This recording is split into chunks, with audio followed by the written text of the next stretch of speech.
Yeşilçam'ın en tanınan, en bilindik yüzleridir kötü adamlar. Her birini tanırız ama sadece bazılarının ismini biliriz. Erol Taş, Kenan Pars, Bilal İnci, Coşkun Göğen, Ahmet Tarık Tekçe. Bir de bu isimlerin yanında yaptıkları kötülüklerle onlara yardımcı olan isimsiz kahramanlar vardır. Bu videoda onlardan birinin zorluklarla geçen hayatını anlatıyoruz. Kudret Karadağ'ın. Ben hizmet ediyorum, siz genç erkeklerle geziyorsunuz.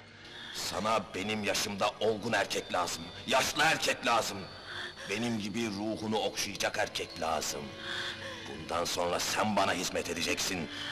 Erkeğine saygı göster, diz çök! Çök diyorum sana! 1928 senesinde İstanbul Kadıköy'de doğar Kudret Karadağ. Pek de mutlu bir çocukluk geçirmez. Çünkü henüz çocukluğunun en güzel yıllarında 2. Dünya Savaşı patlak verir. Ekmeğin karneye bağlandığı, ışıkların devamlı söndüğü, İstanbul'un karanlığa gömüldüğü o yıllarda Kudret Karadağ'ın çocukluğu da solup gitmeye yüz tutar. Neyse ki ilkokulu bitirdiği zaman savaşta biter. Ortaokul, sanat okulu derken askerlik gelip çatar. 1956 yılında terhis olduğunda tezkereyi kutlamak için arkadaşlarıyla Beyoğlu'na çıkar. Böylesi bir kutlama için en iyi yerde Çiçek Pasajı'nda. Karanlıklar içinde geçen hayatını şarkılarla, türkülerle yad ederken geleceğe dair pek bir planı yoktur. O sırada hayatının fırsatı ayağına kadar gelir. Fatma Girik ve Türkan Şoray gibi isimleri Türk sinemasına kazandıran yapımcı ve oyuncu Zeki Çan şimdi de genç Kudret'in karşısına dikilir. Kudret'e filmlerde oynayıp oynamayacağını sorar. Bu ne biçim kıyafet rezil? Hoş köpek! Bana bak, yanındaki solucan da havuç yerine doğrar, şimdi seni plaki yaparım. Bu teklifi başı önünde düşünürken zihni en arkalara kadar bakar. Çocukluğu ve gençliğindeki yarım kalan şeyleri bir bir gözünün önüne getirir. Başını kaldırır ve oynarım der. Çekeceği 350 filmin ilki olan Ağla Gönül filmine böylece adım atmış olur. Tesadüfen tanıştığı sinemada vurdulu kırdılı filmlerin unutulmaz yüzlerinden birine dönüşecektir yıllar içinde.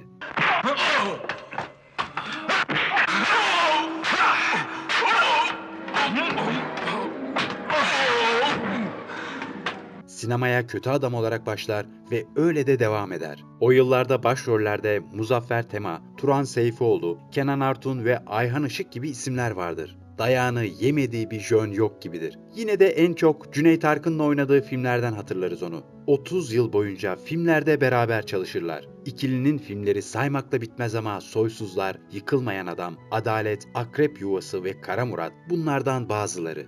Sen de al haftalığını. Bu da senin. %10'unu kestim. Paranın tamamını vereceksin ona. Sana ne ulan? Kudret Karadağ gençlik yıllarında Yeşilçam'ın ve kötü adamlığın en has oyuncularından Ahmet Tarık Tekçe'ye çok benziyordur. Ahmet Tarık Tekçe'nin setten sete koştuğu yılları şöyle anlatır. Büyük bir benzerliğimiz vardı Ahmet abiyle. Biraz rahatsız, biraz da kilolu olduğu için, bir de saatle çalıştığı için avantür sahneleri yapmamı bana teklif ettiler. Vakit buldukça yapıyordum ve bundan çok mutlu oluyordum. Zamanla ben büyük, dişli roller oynayınca Ahmet abi çekiniyordu beni çağırmaya. Sonunda Kudret artık yeter dedi. Sinemada sen de kendine göre bir oyuncusun. Bundan sonra sana yakışmaz. Öyle bir oyuncu sinemamıza değil dünya sinemasına zor gelir. Yeşilçam'da avantür yani vurdulu kırdılı film deyince akla gelen birkaç yüzden birisi olmuştur hep. Bu özelliği sayesinde yabancı sinemacılarla da epeyce çalışmıştır. Dünyada çalışmadığı millet yok gibidir neredeyse. Amerikan, İtalyan, Japon, Rus, Fransız, Hint ve İran filmlerinde oynar. Hatta Çirkin Kral lakabının gerçek sahibi Amerikalı ünlü aktör Charles Bronson'la oynadığı bir film dahi vardır. Adamlar şaşırıyorlar bu kadar tecrübeli oyuncu Türkiye'de ne arıyor diye. Bilmiyorlar ki kamerayla yatmış, kamerayla kalkmışız. Adam kamerayı koyduğu zaman bizim çocuklar ne çekeceğini anlıyorlardı diye anlatır yabancı isimlerle olan deneyimlerini. Düşünsel olarak aynı görüşleri paylaşmasa da Yılmaz Güney'le de çok filmi vardır. Sanatına hürmetim sonsuz ama fikir olarak hiç barışmadık. Münakaşa etsek de filmlerinin çoğunda oynadım. Yiğidi öldür, hakkını yeme derler. Her yönüyle 10 numara bir insandı diye bahseder Yılmaz Güney'den. Nerede mallar, paralar? Yerini söylesem bile alamazsın nasıl olsa. Neden alamayayım?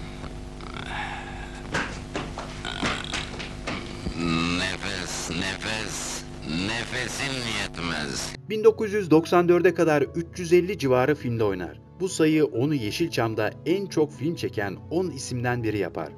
Zühtü ekmek getir. Zühtü sigara getir. Zühtü çöp dök. Zühtü tuvalet kağıdı getir. Zühtü kaloriferi yak. Hayatının çoğunu verdiği Yeşilçam'ı bir sektör olarak değil de ocak olarak görür. Halka mal olacak kişileri ocaklar çıkarır. Okullar sadece diploma verir. Bakın Türkan Şoray'ı Karagümrük'ten, Erol Taş'ı can kurtarandan Yeşilçam çıkarmış ve boşa çıkarmamıştır. Bunlar halkın gönlünde senelerce kalmasını bilmişlerdir. Bizim yerlerimiz doldurulamıyordu der. Yeşilçamlı olmaktan hep mutludur. Yeşilçam'ın kötülenmesini hiç doğru bulmaz. Suç sinemanın değil, ona layık olduğu değeri vermeyen devletin ve bazı yapımcılarındır der. 1994'ten sonra büyük emekler verdiği Yeşilçam'dan emekli olma kararı alır. 10 yıl boyunca Böyle Mi Olacaktı, Çiçek Taksi, Sibel, Zehirli Çiçek ve O Benim Karımdı gibi televizyon dizilerinde rol alır. Bir yandan da hep istediği tiyatroya geç de olsa başlar. Ne yazık ki 3 Şubat 2004'te ise sevenlerini geride bırakarak hayata gözlerini yumar. Kudret Karadağ oynadığı karakterleri tüm benliğiyle oynamıştır hep. Onun için oyun oyundur. Başka bir şey değildir. Bu yüzden kötü adam rollerini de hep severek oynar. Gerçek hayatta en sevmediği insan tipleri dahi olsa da topluma zararlı insanlar. Bunların nasıl zararlı olduklarını, sonlarının ne olacağını halka vermek için en iyi şekilde oynamaya çalıştım. Başarılı olabilmek için kumarhaneleri gezer, kabadayıları gözlerdim. Benim görüntüm kötüydü ama hayatım öyle değildi der.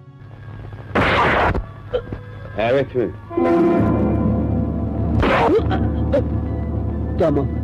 Tamam abi.